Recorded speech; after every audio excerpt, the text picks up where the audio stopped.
Let's now talk about the legislation banning disposable vapes. It's been 6 months since it came into effect in the UK. What changes have you noticed so far?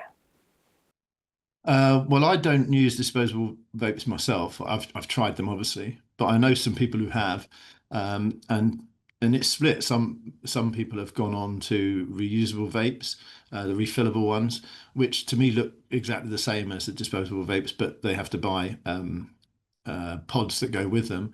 But I do know people who have managed to find disposable vapes on the black market. So some people are selling them.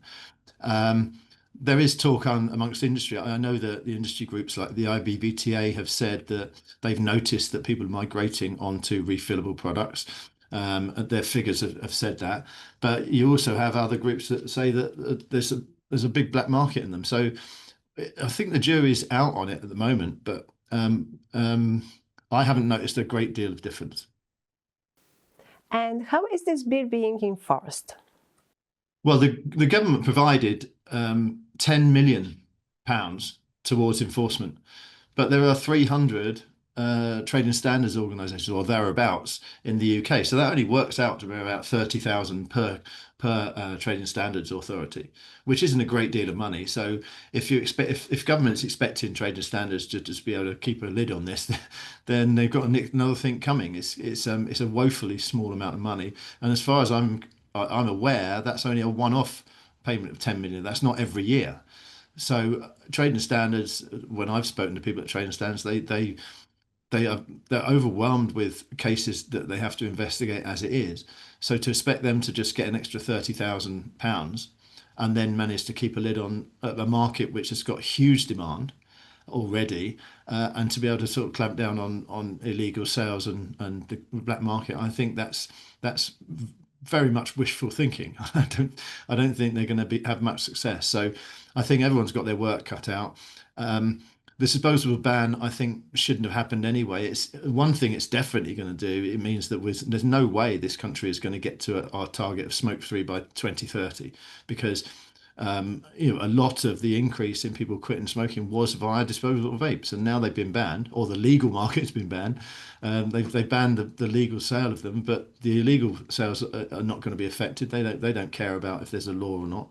So who knows what might happen? But I would hate to be on the other side trying to enforce something like this when there's, like I said, such a huge demand for these products, and there's a big number of people who are quite willing to sell them as well. So we'll have to see. But so, like I said, it's conflicting reports. So industry is saying people are migrating, but other industry is saying that up to a third of people who were using vapes could migrate back to smoking, which wouldn't be in anyone's interest, will it? Really, would it?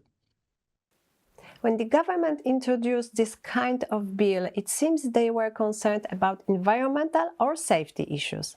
Are there any campaign addressing this? I think the environmental concerns, I think people are understanding those now. I know industry has increasingly taken it seriously and tried to provide place to recycle these devices. My local council, I can recycle things with my fortnightly refuse pickup. So I think councils are getting hold of it as well.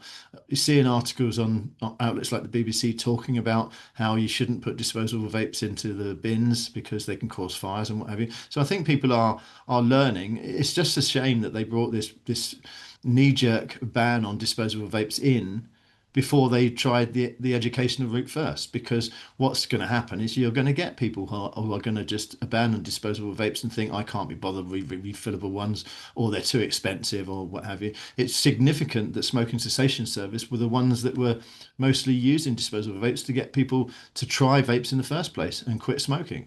So if they haven't got those products available anymore, then what it's almost like the consumers are being abandoned and smokers are being abandoned. There will be, without doubt, a certain number of people who will go back to smoking. There's no doubt about that, which I think some of the anti-smoking groups should have really recognised that and warned government against it. But they obviously didn't want to get in the government's bad books, I expect.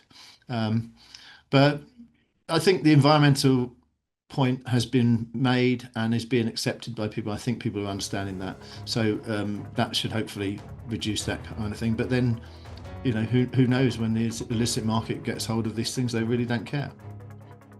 Thank you, Martin. That's all for today. Tune in next time here on GFN TV or on our podcast. You can also find transcriptions of each episode on the GFN TV website.